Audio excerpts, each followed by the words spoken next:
public service announcement from PBS, Presidential Broadcast Service at Radyo Pilipinas, Radyo Publiko, 738.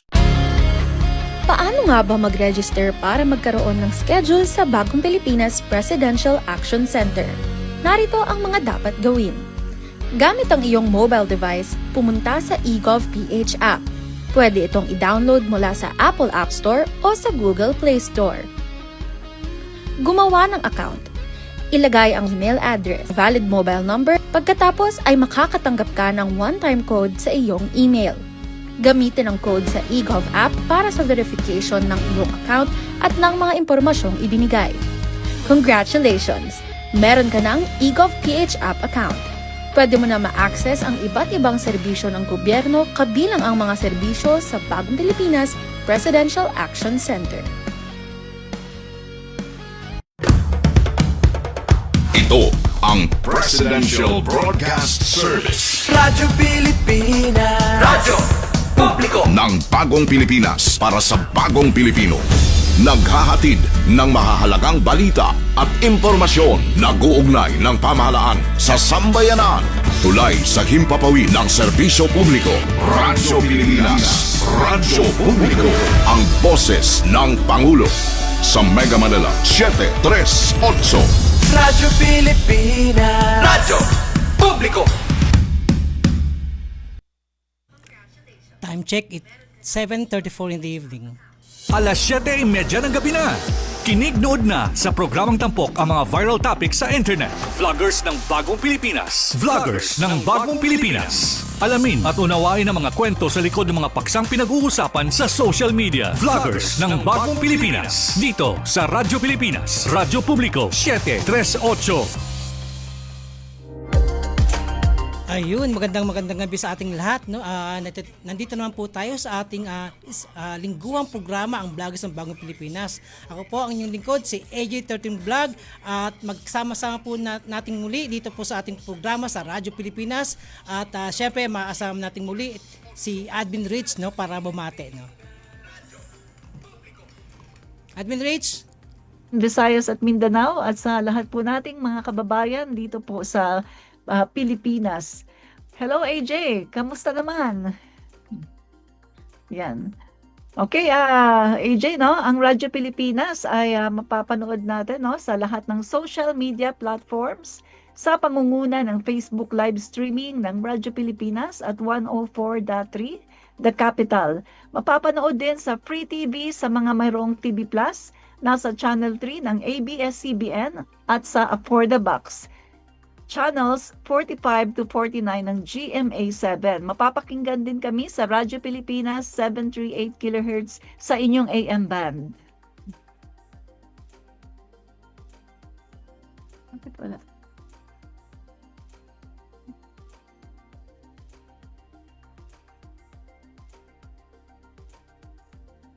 At syempre po, no, pasensya na, hindi ko napindot ng ating mic, no. Magandang gabi muli sa iyo, Admin Rich, no. Syempre, hindi natin kakalimutan na magpasalamat sa ating Secretary ng Presidential Communication Office, kay Secretary Dave Gomez, no. At syempre, sa ating mga kababayan sa buong Pilipinas, sa Luzon, Visayas at Mindanao, at syempre sa Mega Manila. At syempre, at hindi rin natin makakalimutan ang ating mga kapwa vloggers, no, na meron din programa dito sa ating sa Radyo Pilipinas. Admin Rich, ang dami nating pag-uusapan ngayong gabi, no. So sigurado ma-excite ka dahil magandang ating mga topic na gagawin, no. So Admin Rich, yes, yan, no, si Admin Rich, no. At syempre, dahil po sa napakagandang mga topic na inihanda namin, ay panoorin muna natin yung unang topic na gusto nating i-tackle, no? Please po.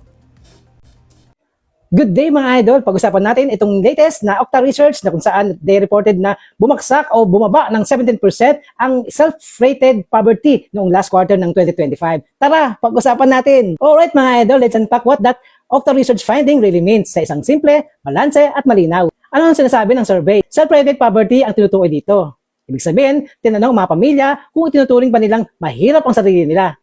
Hindi ito income-based or hindi rin ito PSA poverty statistics. 17% point is a big drop. Ano ibig sabihin ito? Ayon sa Okta, katumbas ito ng mahigit 4.5 milyong pamilya na dati nagsasabi na mahirap sila. Ngayon, hindi nila kinukonsiderang mahirap ang mga sarili nila. Pero hindi naman ibig sabihin ito na yumaman sila overnight. Ibig sabihin lang, mas gumaang paramdam nila sa buhay kumpara dati. Bakit pwedeng bumaba ang self-rated poverty? Ilan sa mga posibleng dahilan kung bakit pwedeng bumaba ang self-rated poverty? Ilan dito ay ang mas mababang inflation rate kumpara ng mga nakarang quarters. Mas may trabaho o mas regular ang kita. Mas may access sa tulong ng gobyerno tulad ng healthcare, ayuda o subsidy. At kapag bumuti ang confidence ng mga tao sa ekonomiya ng ating bansa, gaya ng seasonal factors tulad ng mga per month spending, bonuses, at remittances. Tandaan, paramdam ng tao ang sinusuot dito, hindi ng actual na bank balances. Importante tandaan na hindi ito official na poverty rate ng gobyerno. Hindi rin ito sinasabi kung gaano kalaki ang kita ng pamilya. Opinion-based at perception-based ang datos. Kaya pwedeng hindi nila masabing mahirap kami. Pero hindi pa rin sila komportable o stable sa pangmatagalan. Bakit mahalaga pa rin ang ganitong mga survey? Dahil sinusukat nito ang sentiment ng publiko. Maagang indikasyon kung gumagang ba ang pamumuhay sa pananaw ng mga tao. May epekto ba ang mga pulisiya at programa ng gobyerno. Madalas, ginagamit ito ng mga policymakers bilang early warnings o early signals bago lumabas ang opisyal na datos. Ang bottom line dito is, bumaba ang bilang ng mga pamilyang Pilipino na nakakaramdam na mahirap sila. Hindi pa ito garantiya ng tunay na pag-angat sa buhay, pero magandang senyales ito para sa pagbuti ng paramdam at kumpiyansa ng marami sa ating gobyerno at sa ating ekonomiya. Naway na ipadawag natin ng simple, balanse at malinaw ang naging datos ng Okta Research. See you on my next content. Ayun no, Admin Rich no, napanood naman natin no. Ano masasabi mo sa nailabas na Okta Research survey na to? Yung tungkol dito sa pagbaba yung poverty. Although ito yung self-rated poverty. Yung parang bang sinabi lang mahirap kasi pagbaba ng self-rated poverty. Yes. Maganda ito, AJ, no? Kasi alam naman natin na ang ating gobyerno, ang ating pangulo ay maraming mga pro-poor program. Yes. Alam naman natin na ang effort ng ating pangulo, 'di ba? Andiyan nga AJ, yung mga binibigay no na mga sa programa ng ating pangulo katulad na lang ng mga tupad, mga oo. Iba-iba no mga ibang mga sa mga DSWD no na mga programa. So, andyan pa yung mga walang gutom kitchen, andyan pa yung sa card at iba-iba. Napakarami nito, AJ, kung ating babanggitin lahat. So, dahil dito sa effort ng ating Pangulo ay talagang expected na natin na talagang mababawasan talaga significantly no yung rate ng sinasabi na mga Pilipino na sinasabi nila na sila ay hindi na nila kino-consider ang kanilang sarili na naghihirap. Yes. Yan. So yun nga no, alam mo Admin Rich, kaya ginawa ko tong topic kasi sa totoo lang marami yung hindi nakakaintindi o hindi yung alam kung bakit sinasabi nga sa mga comment, saan bumaba? Mga ganyang bagay. So ang hindi kasi nila naiintindihan yung intention ng Okta Research para malaman lang yung pakiramdam. Hindi naman dito pinag-usapan dito yung kinikita ng pamilya, kundi yung pakiramdam lang, yung perception, 'di ba?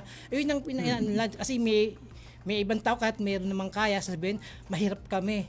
Kasi yun yung sinasabi nga, yun yung perception. Para bang masabi lang na gumayos sa social media na parang ang dami nagsabing naghihirap kami. Kahit mayaman sila, pumipila ng programa ng tupad o ng mga feeding program, pumipila pa rin sila. Kahit mayaman naman sila, may trabaho o kumikita ng maayos, pero ayun yung sinasabi dito ng Okta Research, yung pakiramdam lang, hindi yung kanilang yung bank balances no ang binibilang dito, kundi yung yung pakiramdam na at bumubuti rin yung kanilang kumpiyansa sa gobyerno, sa ating ekonomiya, yung mga Pilipino kasi nga nakatanggap silang mga ayuda na maayos, mas mayroong mga programa ating gobyerno na katulad sa walang gutom, AYEX, AKAP, etc. no. Ang daming programa ng gobyerno na pantulong talaga sa ating mga kababayan, 'di ba? Kaya ito ginawa ko itong topic ipinaliwanag natin kahit paano ay makabawas sa isipan ng ibang tao na hindi naiintindihan o nauunawaan kung ano yung ibig sabihin ng self-rated survey na to ng poverty. Kasi akala ng iba, yumaman na yung mga Pilipino. Kaya sabi, saan bumaba? Ayun, kaya pinapalawag natin to. Ikaw, Admin Rich, ano pang ano mo rito? Dagdag ko lang AJ, no? Yes. After the holidays, no, katatapos lang no ng bagong taon. Yes. So, sabi ko, natapos na yung Pasko, puro gastos, no? Natapos yung bagong taon, puro gastos. So, nung pagpunta namin sa mall, yung kasama ko, asawa ko, sabi ko, bakit parang hindi ubos ang pera ng mga tao, di ba? Tapos nang gumastos nung Christmas, tapos nang gumastos nung bagong taon, bakit ang daming tao sa mall na talaga nagsisiksikan, nagkakapalitan na ng mukha? Sabi ko, kaya hindi ako naniniwala sa sinasabi ng iba na mahirap yung Pilipinas eh. Kasi ganito, mahirap ba yung Pilipinas? Kakain kami sa isang restaurant doon. Hindi ka nga makakain. Nandun ka lang, mag-aantay ka kasi pang number 18 kami, no? Kasi wala nang lamesa. So, hanap kami ng ibang kainan. Talagang grabe, AJ, ang daming tao pagkatapos nagbibilihan. So, yan ba yung mahirap?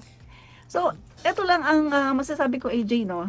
Eto kasing mga tao na hindi naniniwala dito. Eto yung mga galit sa ating Pangulo, ayaw sa gobyernong Marcos. Pero, kita mo ha, naniniwala sila doon sa mga research sa mga pa-survey na ginagawa ng mga Okta. 'Di ba? AJ, may pa-survey na si BP Sara Duterte daw ay mataas daw, no? Mataas daw yung rating. Yes. Naniniwala sila. Okta Research din naman, no? Isa rin naman ang Okta Research sa gumawa ng pa-survey, 'di ba? Na Yes. may mga survey sila noon na mataas si BP Sara. So bakit sila naniniwala kapag pabor sa kanila? Tapos kapag maganda yung pa-survey patungkol sa administrasyon, ay ayaw na nila maniwala. So parang selective, no? Yes, tama ka Pinipili dyan. lang nila yung kanilang pinapaniwalaan. Yes, gusto nila paniwalaan. palagi na lang negative, no? Yes. Negative para sa ating gobyerno, para sa ating Pangulo. Kasi ayaw lang nila nang nakaupo ngayon dahil gusto nila ay si Sara Duterte. Yes, Yun lang, tama ka dyan. AJ. At isa pa, Admin Rich, no? Kaya naman yung napansin mo na parang marami pa rin pera yung mga tao. Kasi nung before pa na mag-Christmas, actually November pa lang, ang daming biyayang dumarating sa taong bayan. Nandyan yung mga gift, di ba? Yung mga pamaskong handog. November pa lang, nagbibigayan na. At hindi lang yun, meron pang mga bonuses mula sa mga kumpanya, sa mga LGUs katulad sa Manila, Caloocan, Parañaque, Makati, Quezon City, di ba? Nagbibigay ng mga bonuses, no? Extra. Kaya naman, yung mga dapat ipambibili nilang pang Noche Buena, pang Media de Noche, ay na-save na nila kasi nga meron nang naibigay sa nila ng mga food packs, no? Kaya ganun ang napansin mo, Admin Rich, na sulit sila ng panggastos sa Noche Buena at sa Media de Noche dahil nga sa mabigay o pamaskong handog ng programa ng mga LGUs. Ayun yung siguradong dahilan, no? Kaya marami pa rin pera ang mga tao even after the holidays. Di ba? Kaya ang kagandahan pa diyan kasi kaya nila nasasabi ngayon na hindi na ako mahirap. Pero feeling pa lang 'yun, no? Hindi pa psychological pa lang 'yun, no? Hindi pa siya yung pwede mo sabihin na, "Uy, may bank account na ako na masasabing may savings." Hindi pa ganoon. So wala pa sila sa ganun, pero darating din tayo sa puntong magkaroon din sila ng mga savings. Sigurado 'yan. 'Di ba? Sa dami ng programa, trabaho sa ating bansa, 'di ba, Admin Rich? Oo. Yan. So, mapunta naman tayo sa ating next topic. Ito kasi regarding kay Leviste, kay Leandro Leviste, no, sa kanyang solar farms. Panoorin po natin, no. Play lang naman pala sa background yung natin topic. Paki-play po sa background yung topic ng kay Leandro. So, Admin Rich, no, ito nga kay Leandro, yung Leviste, regarding sa anyang solar farm na ito nga yung Department of Energy, no, nakakasunyata siya na multahan siya ng 24 billion pesos. Ano ibig sabihin niyan, Admin Rich? Pero nga AJ, no, although minsan naguguluhan ako dito kay Lian kasi Iba-iba yung kanyang mga sinasabi, AJ, na Tama ka dyan.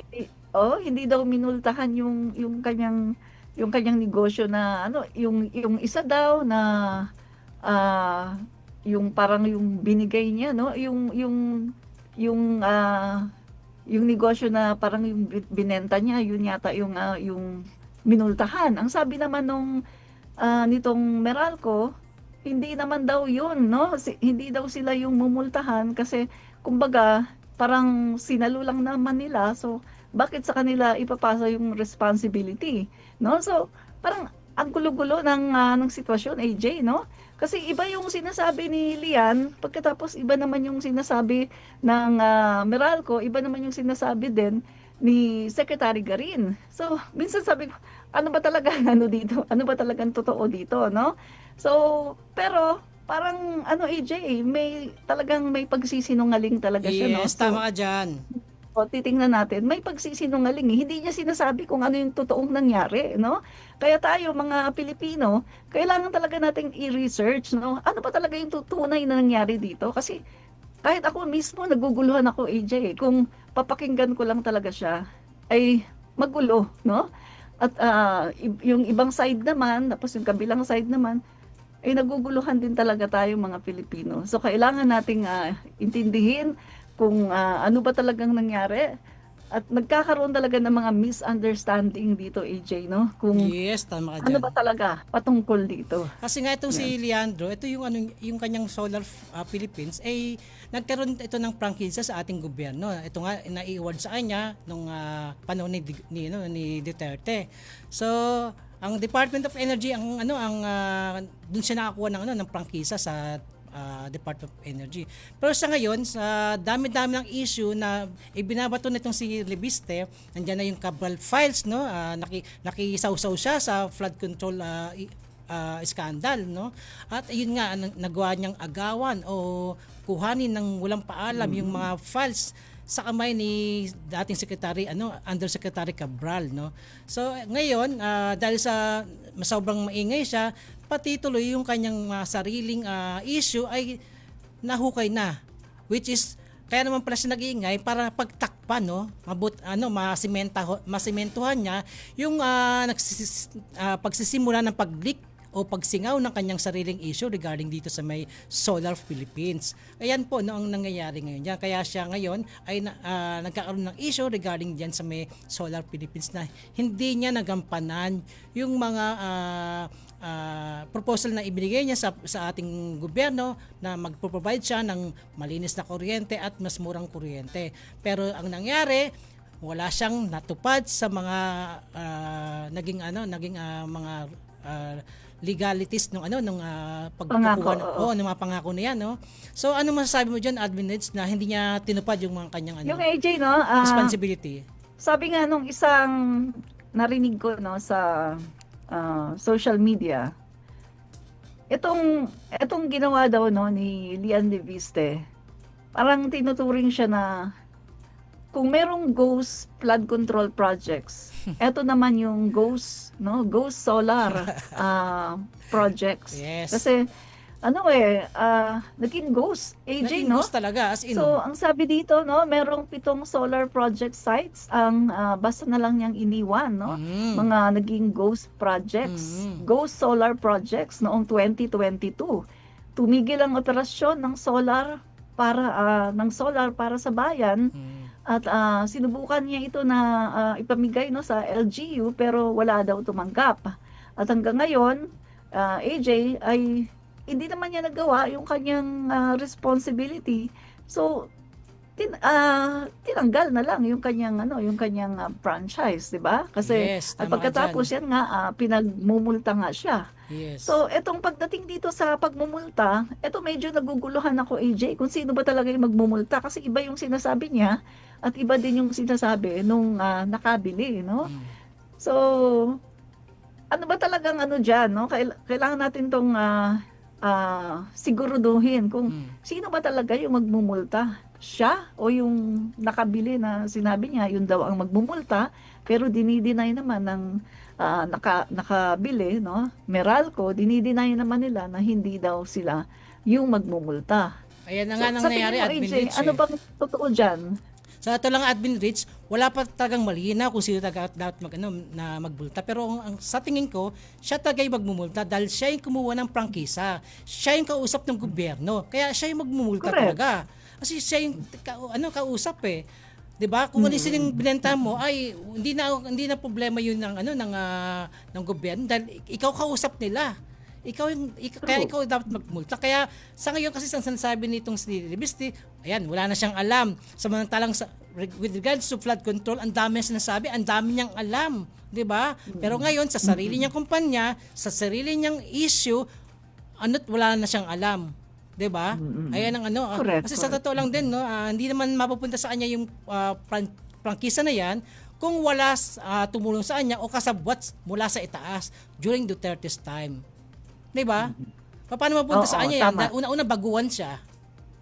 Wala siyang experience wala siyang yung company niya kumbaga first timer din eh.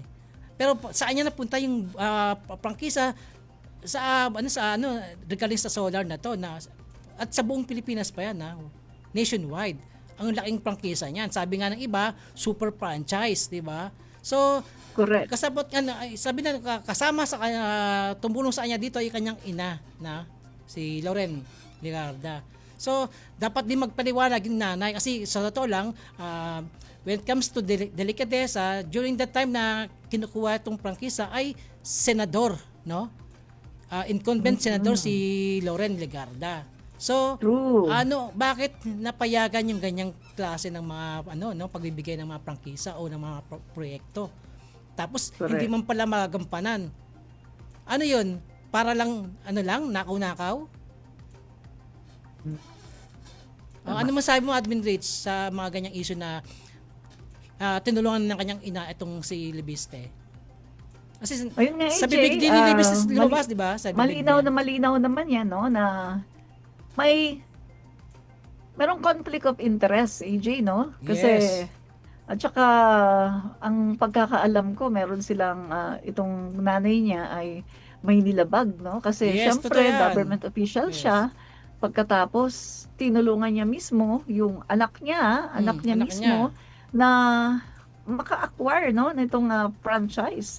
At ang masama pa nito kasi naging monopoly dahil yung iba Yes, nga tama na ka. gustong magkaroon ng franchise, no, sa solar ay hindi na pagbibigyan, no? Talagang dinidelay, yung iba naman ay talagang nakakaranas ng nahihirapan, no, para sila ay makapag-apply, no, ng franchise patungkol sa solar. Dito nga sa Cavite meron, AJ, pero hindi sila parang natagalan. Until now yata parang wala pa rin eh. Kasi nga parang purposely ginigipit talaga at talagang pinapatagal dahil nga merong franchise na naibigay Yes, dito no. kay Lian, no? Kasi monopoly nga eh.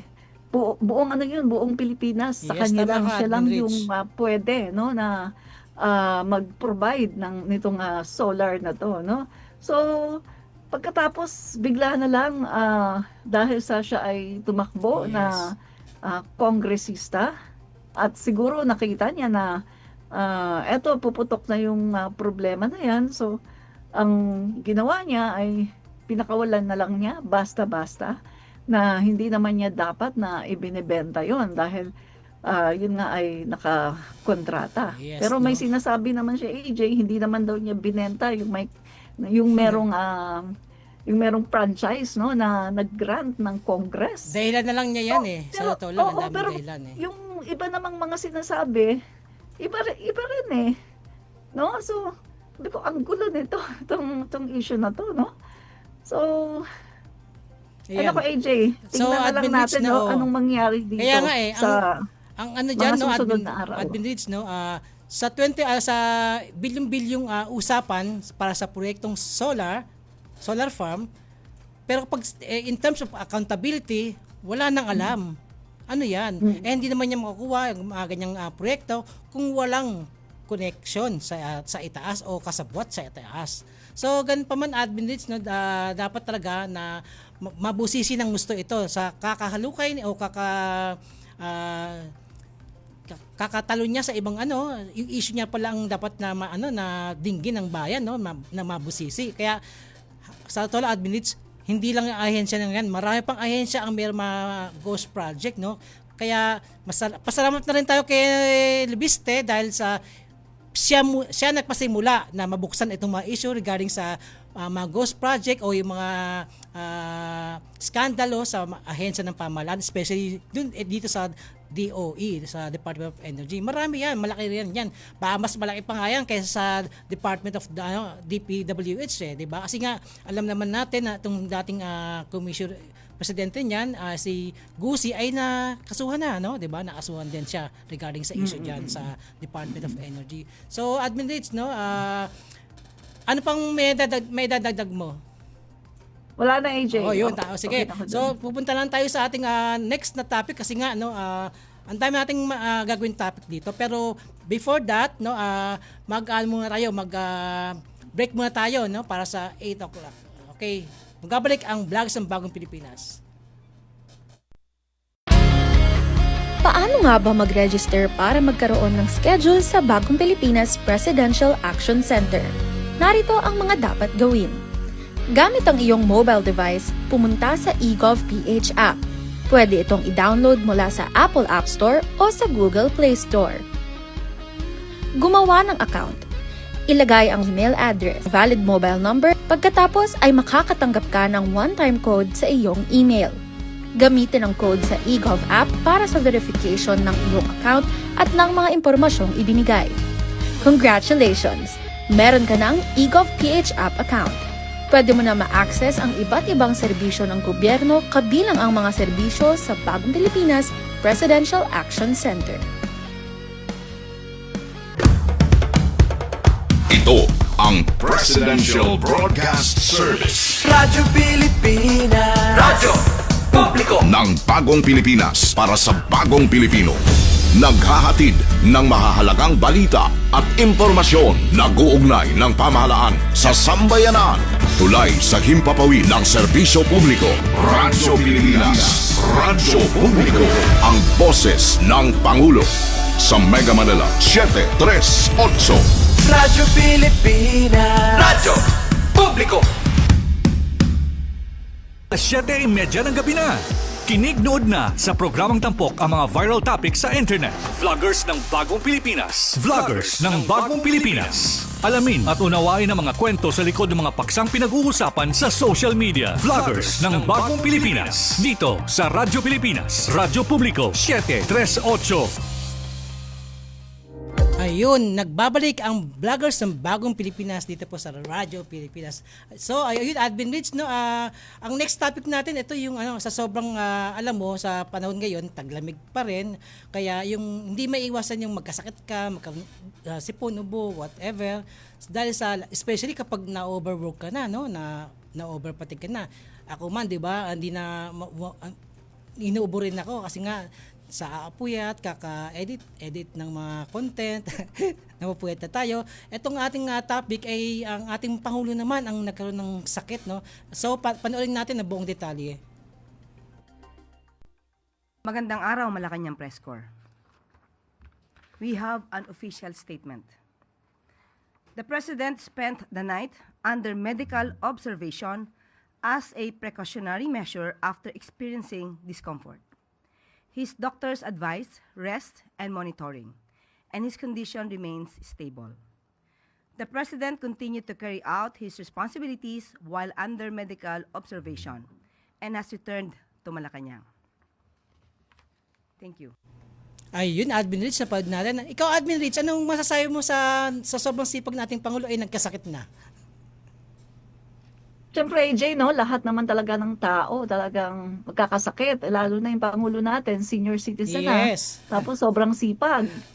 Halos walang pahinga siya, AJ. Nakita naman natin yung kanyang schedule, di ba? Yes. Pero mo, yung pinupuntahan niyang event, hindi lang isa, hindi lang dalawa. Minsan talagang sunod-sunod sa isang araw, no? 3, 4 na event. Pagkatapos, pagdating niyan sa Malacanang, meron pang mga meeting na inaabot pa ng cabinet meeting na inaabot pa ng gabi na, no? Minsan sabi nga ni Jose Claire Castro, 'di ba? Minsan daw inaabot sila ng 9, 10, mga ganyan. At ang Pangulo natin, AJ, hindi basta-basta natutulog.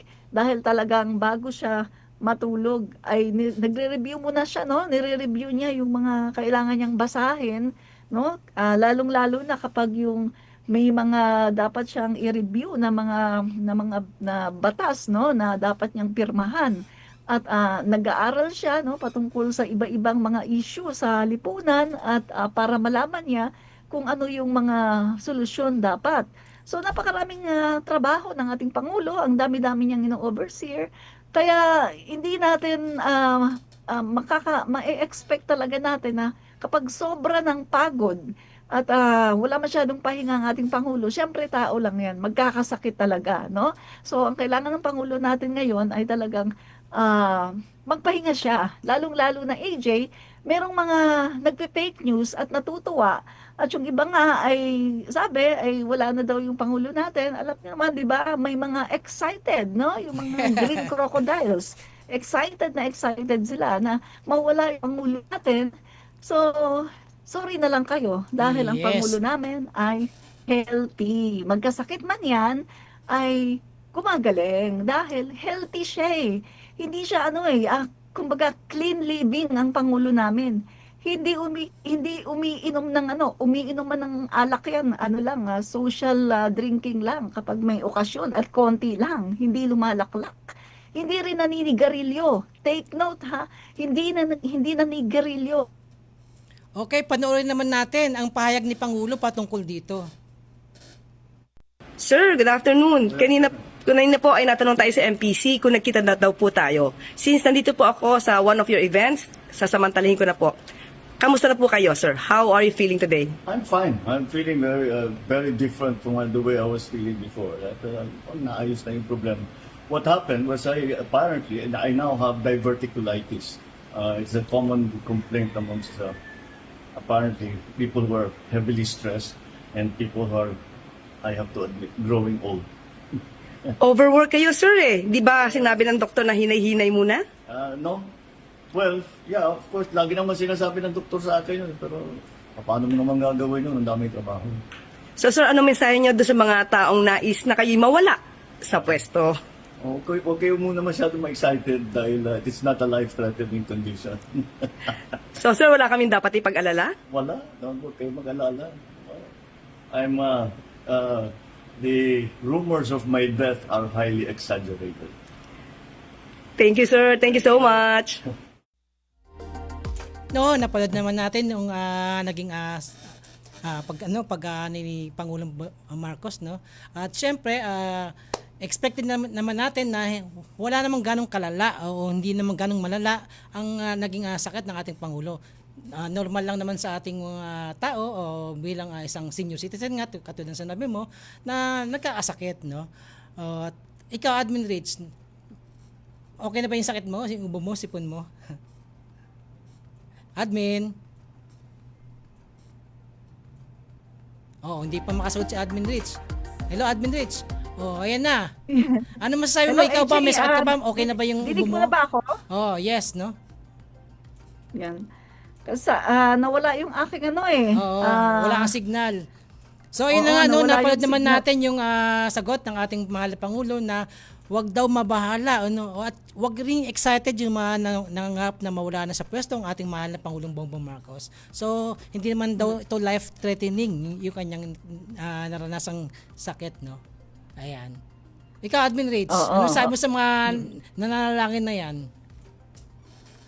So, hahaba pa yung buhay ng ating Pangulo. Yes. Kasi 'di ba sabi nila, kapag merong mga nag-wish na mawala, mahaba pa yung buhay. Yes, tama dyan. So, tayo naman, bilang supporter ng ating Pangulo, ay ipagpipray natin na humaba pa ang kanyang buhay dahil kailangan natin ng Pangulo na matino, maayos mag-isip, at talagang may pagmamahal sa bayan, 'di ba, AJ? Yes, tama ka So, dyan. At hindi natin kailangan ng magiging pangulo na may sira sa utak. Yes, Diba? tama ka dyan, Admin Kaya, Rich. So, yun nga, Admin Rich, no? Kailangan Kailangan baka ano pa Oo. masabi ko, no? Kailangan natin ang ating mahal na Pangulong Bongbong Marcos for the next 20 years pa na magiging mamumuno sa ating bayan, no? Kasi kailangan natin siya kasi para magtuloy-tuloy yung magandang nagaganap o ma-progress sa ating bansa. Imagine mo naman, no? Napakaraming ginagawa ng ating mahal na Pangulo. Hindi lang basta nag-speech siya sa iba't ibang bansa, sa iba't ibang lugar. Imagine mo yun, Admin Rich. Sa dami ng ginagawa ng Pangulo, iba-ibang speech, iba-ibang topic, plus yung mga problema sa mga ahensya ng pamahalaan, pipirmahan sa Senado, yung mga batas. Imagine mo kung ito nga lang ginagawa natin pagka-content, nagkakasakit na tayo eh. Yung payang ang daming babasahin, ang daming isipin na para pumirma, kasi hindi mo basta-basta pipirma lang. Dapat agad naintindihan mo, naunawaan mo, nabasa mo, di ba? Hindi basta-basta. Tayo nga lang, magka-content nga lang tayo ng mga, kumbaga, kukuha lang natin sa may YouTube o mga dyan, mga videos, gagawin lang natin ng sariling content. Nahirapan pa tayo eh. Nakakasakit pa tayo eh. Simpleng bagay lang kung tutusin, di ba? Pero nahirapan tayo. Oo. Ayun Tapos pa kaya. AJ, no? Bukod sa kanyang mga trabaho, andyan pa yung nakaka-stress, no? Yung mga green crocodiles, yung mga mga Yes. anti-government na talaga namang walang ginawa AJ kundi manirang puri, siraan ng gobyerno, gumawa ng mga bagay para ikababagsak ng ating Pangulo, ng gobyerno. Aba, nakaka-stress yan ha. Yung bang trabaho ka ng trabaho, pagkatapos instead na suportahan ka para pagandahin ang Pilipinas, Yes. aba, ang ginagawa pa nila talagang pababagsakin ka, lahat gagawin para bumagsak ang iyong administrasyon. Nakaka-stress din yun, AJ, Yes. no? Yeah. Kaya talagang bukod sa old age, bukod sa sobrang dami ng ginagawa ng ating Pangulo, syempre dagdag na dyan yung stress na binibigay nitong mga toxic na mga tao na to na walang ginawa kundi manira sa ating Pangulo at pabagsakin ang ating Pangulo. Yun, Yes, tama AJ. dyan, Admin Rich, no? Isa pa, Admin Rich, gusto rin pag-usapan natin dito. Ito yung regarding sa pagpa-file na naman ng, ito yata, Nicole Menares, no? Ng mga kabayan block ng second and third impeachment case laban po kay PBBM na hindi naman napansin, no? Ano masasabi mo rito? Ayun, AJ, no? Paano naman sila mapapansin? Wala naman doon yung Secretary General. At at pagkakaalam ko, AJ, no? Walang kongresista doon Yes. na gustong tumanggap noon. Yes. Ayaw mag-sponsor ng mga kongresista doon dahil syempre AJ, kung naniniwala ka ba naman na ang Pangulo ay maayos naman at wala namang dapat na isampa na impeachment, bakit ka pipirma, di ba? Yes. So, hindi kasi pwede ditong mga diktador. Ito kasing makabayan block na nagpasa nitong third impeachment laban sa ating Pangulo, gusto nila tanggapin. At ito ay unconstitutional daw, yung ginawa, bawal daw yung ginawa ng Kongreso. Hello, meron naman siguro tayong mga tinatawag na freedom, no? May freedom tayo na magkaroon ng sarili nating desisyon. Wala naman talaga doon yung Secretary General na dapat ay mag-a-accept nun. So, anong gagawin nila? Yes, tama So, dyan, Admin, no? uwi sila, no? Dahil walang gustong tumanggap ng kanilang third impeachment. Yes. At sa pandagdag ko rito, no, actually isa sa mga naging batayan nila kaya sila nagpa-file nitong impeachment kay PBBM regarding dun sa nangyaring pagsabog, no, o pinasabog daw yung bundok dun sa may Occidental Mindoro, kung nasaan yung mga akbayan ba nandun, di ba? Sa totoo lang po, sa mga ganyang senaryo po, wala pong ganyang mga issues o mga past event ang mga na may kinalaman sa mga Marcoses. Hindi po gawain ng mga Marcoses ang pumatay ng kapwa Pilipino. Doon nga sa war on drugs na ginaganap sa ngayon na walang pinapatay ang ating mahal na Pangulo. How much more pa doon sa mga taong wala namang ginagawa sa bundok ang ipapatay ng ng ating gobyerno. Sino lang ba may ganyang klaseng gawain? Una, ang mga Duterte at ang mga NPA lang naman ang may ganyang klaseng gawain ay magpasabog at patayin ang kapwa nating Pilipino. Hindi yan gawain ng ating mahal na Pangulong Presidente ng Marcos. 'Di ba?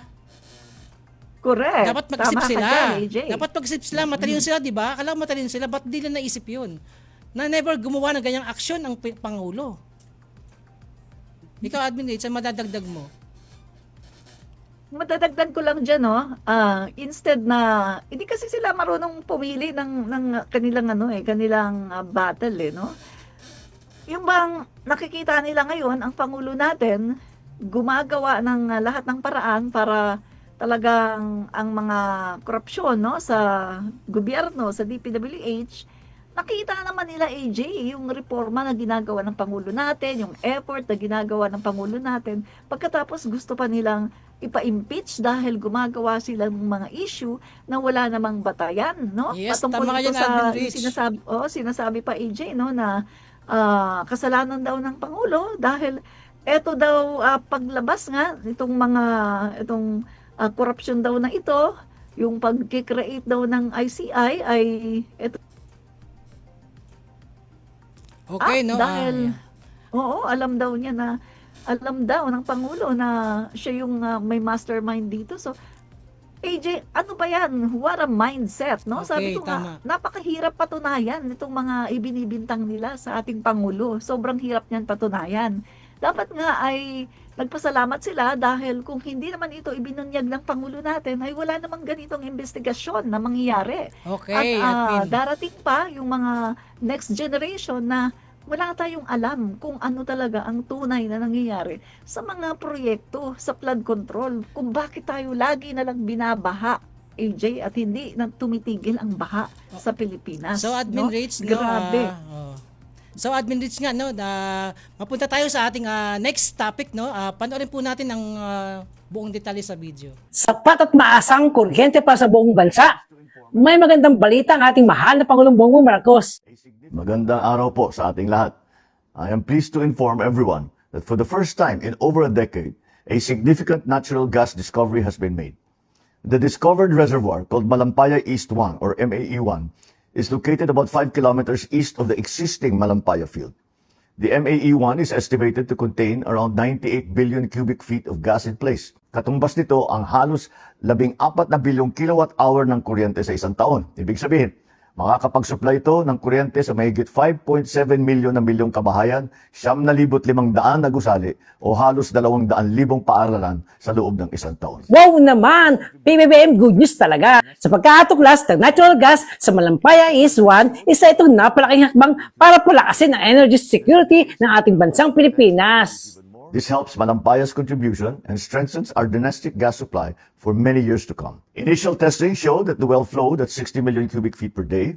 This indicates that the well has the potential to produce even more, confirming it is a high productivity resource comparable to the original Malampaya wells. Tama! Ang ibig sabihin ito, mas may kakayahan na ang ating bansa na pangalagaan ang sariling supply na enerhiya at mabawasan ang importation ng langis mula sa ibang bansa at tiyakin na stable, mas mura at tuloy-tuloy yung supply ng kuryente para sa mga Pilipino. Aside from the natural gas, the discovery also includes condensate, which is a high-value liquid fuel. This additional resource can help support the government's efforts for the stabilization of our power supply. Ipinagmamalaki rin natin na Pilipino ang nanguna sa drilling na ito. Higit sa lahat, natapos nila ito na walang aksidente o environmental incident. Sa bagong Pilipinas, may matatag na enerhiya at maliwalas na kinabukasan dahil may sapat at maasang kuryente para sa lahat ng Pilipino. MAE-1 is the first milestone under the Malampaya Phase 4 drilling campaign, which also includes the Camago 2 and the Bagong Pag-asa wells. The next steps are the completion and testing of the Camago 3, followed by the drilling of the Pag-asa exploration well to pursue more potential gas resources. This achievement was made possible through the work of the SC38 Consortium led by Prime Energy in partnership with UC38, PNOC Exploration Corporation, and Prime Oil and Gas Incorporated. Patunay ito na sa responsableng pangangalaga sa kaligsasan at matibay na pagtutulungan ng gobyerno at pribadong sektor. Ito si Agent 13 Vlog, ang vlogger ng Bagong Pilipinas, nag-uulat para sa Radyo Pilipinas. Yun, no, napanood naman natin at ang buong detalye, no. Syempre Admin Rich, no. Isa tayo sa natutuwa dahil sa totoo lang po, no, sa yung oil rig na 'yan o oil exploration na 'yan. Ang dami po niyan, 'di ba? Sa yung na binalita rin natin, 'di ba? Tinapik din natin yung 8 kontrata, 'di ba? Sa companies ng kalimutan ko na yung company. So ganun pa man, no, isa yan napakalaking balita at napakasaya at magkaroon na tayo ng mas mura, tiyak na mas mura, tuloy-tuloy na supply ng kuryente para sa lahat ng Pilipino. Ikaw, Admin Rich, ano yung take mo rito? Yan syempre AJ, no, nakakatuwa kasi ibig sabihin yan kapag talagang nagamit yan, no, AJ, ay ibig sabihin mas magiging matatag na yung supply ng kuryente, tapos yung mga pangangailangan natin, no, sa natural gas ay talagang magiging mas matatag na at it means din AJ, no, na bababa na rin siguro AJ, no, Yes, yung pamasahe at yung yes, iba pang sigurado mga yan, expenses natin, no, dahil dito. So, napakadaming mabibiyayaan ito AJ, no, hindi lang yung ating mga household kundi pati mga buildings. In-explain nga ng Pangulo natin AJ, no, at napakaganda nito kung ang ating Pangulo ay naging pabaya ay natitiyak ko AJ hindi ito mangyayari, no? Pero ang Pangulo kasi natin ay may political will at gusto niya talaga na talagang magamit natin yung ating yaman, no? Diyan sa ating mga karagatan, sa ating exclusive economic zone para mapakinabangan ng mga Pilipino kasi yan ang yaman, no, ng West Philippine Sea ay para sa mga Pilipino. Yes, AJ, tama no? dyan, Kaya Admin, no? nakakatuwa. So at saka isa pa, no, isa pa Admin, sa totoo lang, kung itong si solar farm ni Libiste sumasabay dito sa oil exploration na to, hindi dapat maganda sana. mas murang-mura na, halos libre na siguro yung ilaw natin, yung kuryente, 'di ba? Yung mga gastusin sa mga electric bills. 'Di ba? Kung sumasabay lang siya, 'di ba? Kung nagampanan niya yung responsibilidad na kinuha niya, no? Kinuha niya yun Dapat pinangatawan niya na. Dapat sana, ngayon dapat umaani na tayo ng mas malinis na mga enerhiya mula sa kalikasan, no? At syempre, ang pinaka-ending nito resulta ay yung magkaroon tayo ng mas murang ilaw, kuryente, etc., 'di ba? Hindi siya hindi siya nakisama Gusto lang niya kasi profit lang, no? Profit lang. Hindi siya para sa serbisyo publiko, kundi sa bulsa lang niya, kumikitang kabuhayan lang. Correct. Yan, no? So, Admin Rich, AJ, flex ko lang to, no? Flex ko lang to, AJ. Saglit lang, no? Ayon mismo sa World Bank, ito, AJ, na angat ang Pinas sa regulatory framework and public services sa second Be Ready report. So, anong factor ba yung nagpataas sa ating grado? Ito, mas maayos na proseso para sa mga negosyo at mas pinabilis na pagrehistro ng negosyo mula average na 75 days in 2024. Tapos, bumababa, AJ, no? So, kaunti, no, AJ, nawala na rin yung red tape. Talagang mas nakikita ngayon, no, ng international community na gumaganda, no, yung pagninegosyo, no, dito sa ating bansa. At eto, mas maagang kita, mas maraming trabaho at labis na nabawasan ang mga red tape. Mas malinaw ang mga patakaran, mas diretso ang proseso, mas maayos ang transaksyon sa gobyerno. At gumagaan ang serbisyo, patuloy ang reforma para gawing mas mabilis at simple ang serbisyo ng mga pagbabagong mas ramdam na ngayon ay mas pinalawak pa. World Bank mismo ang nagsabi niyan, AJ, no? Dyan, no? So mataas ang ating grado. Yes, Admin Rich, no? At syempre po, no, ang lahat naman ng yan ay dahil sa pagsisikap ng ating mahal na Pangulong Bongbong Marcos. Kundi naman siya magiging maagap at masipag. Nakita naman natin kung gaano siya kasipag, ano? Hindi naman mangyayari yan. Gawin na rin pati yung gusto pa ng ating Pangulo na yung 300 rice machineries, no, na ay maisakatuparan, dagdagan pa ng 300. Imagine mo yun. So, wala na lang maluluging mga magsasaka. Wala nang masasayang na ani. dahil naka-ready na lahat yung pangailangan na machines ng ating mga magsasaka, di ba? So ganun pa man, no? Correct. Yung 20 pesos na kilo ng bigas 20 pesos per kilo ng bigas ay talaga namang masusolusyonan na, magiging magtuloy-tuloy na talaga yan, no? Kaya dahil yan sa sipag at talino ng ating mahal na Pangulong Bongbong Marcos. At syempre, no, bagong lahat, no, merong gusto kong rito ay ipasok pa rito sa gawin natin topic, ano. Ito pong regarding sa Senate Hearing Committee sa Women's and Tourists and Children, no. Panoorin natin buong detalye. Ay, play on the background lang pala to, no. So ito pag-usapan natin admin minutes itong kay Senator Risa Hontiveros na kanyang panukala, no, regarding dito sa may 'di ba nagkaroon ng Senate hearing sa sa Senado at regarding nga dito sa may Committee on Women's Tourism for Children and Gender Equality, no. Ito nga po, no, ang naging tugon ni Senadora Risa Hontiveros. Ikaw, ano take mo rito sa gusto niyang mangyari? Yan kasi AJ, aamendahan yung isang batas patungkol ito doon sa sexual abuse, no? Yes, sa dito kabataan, sa internet, no? Sa Yes. social media. Patungkol ito sa ating mga kababaihan, mga kabataan, dahil alam naman natin AJ na syempre nasa digital age na tayo ngayon, no? Very easy na rin din, no, ang pag-aabuso dito sa mga kabataan, sa mga kababaihan, ginagawa na yan sa internet. Yes. At ang masama pa nito ay madalas kamag-anak, nanay, tito, tita, sila pa yung talagang bumubugaw, no, sa kanilang sariling dugo.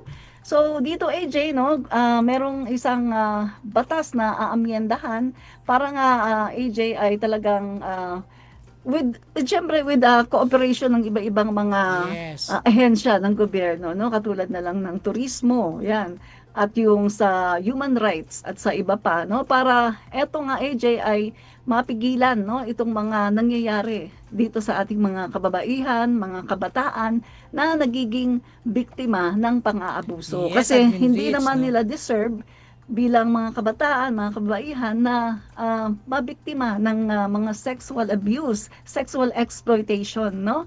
Kaya papasalamat po tayo dahil si Senator Risa Hontiveros ay tinututukan po ito dahil yan po ang kanyang committee at talaga namang nakikita natin yung kanyang effort dyan. Yes, no? Admin Rich, AJ. no? At madagdag ko rin, no, Admin Rich, no, sa panukalang ito, papapanagutin niya yung mga hotel, tourist place o yung tourist spots o yung mga restaurant o ano pang establishment na magkaroon ng violation regarding dito. Let's say yung mga bata dinala doon sa lugar na yon o sa place na yon na naging sanay ng sexual abuse, no? So papanagutin lahat sila. Hindi lang basta yung kamag-anak lang, kundi pati yung pinagdalhan na hotel o yung motel na yan o yung tourist spot na yan, yung place na pinagawa ng event na yon. Damay sila. For safe, no? Safe places. Para hindi mangyayari talaga. Kasi kahit na yung kamag-anak, kung nadalan man dun sa ibang lugar, so, ganun pa rin, mangyayari pa rin yung sexual abuse sa ating mga kabataan. Pero kung yung mga lugar na yan ay nabigyan na ng warning o pananagutan, hindi na sila mag-aalaw ng may asamang bata para gumawa ng mga ganong karumal-dumal na gawain. Di ba? Ayun ang kagandahan dyan. Para sure na hindi mangyayari. Pero kapag nangyari pa rin yan, tagang may kasalanan talaga yung mga hotel na yan. So sigurado yung mga hotel naman mag-iingat din naman siguro sila, no? Ito pala AJ, no, yung it's also known as Sandys Act. AJ, yan, no? Sandys Act pala. Ito yung Child Tourist Safety Act, also known as Sandys Act. Yan yun AJ, no? At ito nga yung committee, no, AJ, na nagtatakel sa pag-amyenda ng Anti-Online Sexual Abuse or Exploitation of Children and Sexual Abuse or Exploitation Materials Act, along with the implementation of the Safe Spaces Act. So yan AJ. Yes, no? So maganda dahil meron tayong senador, no, na talagang tumututok dito para kasi syempre yung once AJ na ang isang kabataan ay naabuso, So, admin, hindi no, na mawawala sa kanya. halos wala tayong Buong time. buhay na niya yan. Oo, AJ, buong buhay na niya dadalhin yan. At tatatak sa pagkatao niya at maapektuhan pati yung kanyang behavior at yung pakikisalamuhan niya sa kanyang Yes, kapwa. Admin Rich, no? Dahil wala tayong time, no? Mag-overtime na tayo, baka magbayad tayo. So, ganun pa man, Admin Rich, no? Yung message mo para sa ating mga supporters. Yes, no, sa mga supporters natin, maraming pong salamat sa panunood at sa mga bashers, salamat sa inyong panunood, no? At nga pala, paki-follow na rin at subscribe ang aking YouTube channel, Admin Rich, at ang aking TikTok, Admin Rich, ang aking Facebook, Rich Admin TV, Admin Rich TV, at saka babalik na rin yung aking Admin Rich sa April. Salamat din kay Ame Rusul, Florcita Anacaya, Jessie Velasco, at sa iba pa na mga nanonood dito sa ating vloggers ng Bagong Pilipinas. Every Thursday, 7:30 to 8:30 ng gabi. Yan, ako po si Admin Rich, commentarista. Marami pong salamat. Yes, no? Ito naman po ang ating si AJ13 Vlog para sa Radyo Pilipinas, no? So, muli, sa next Thursday po, magsama-sama tayo muli. Abangan niyo po kaming muli sa next Thursday. Bye-bye!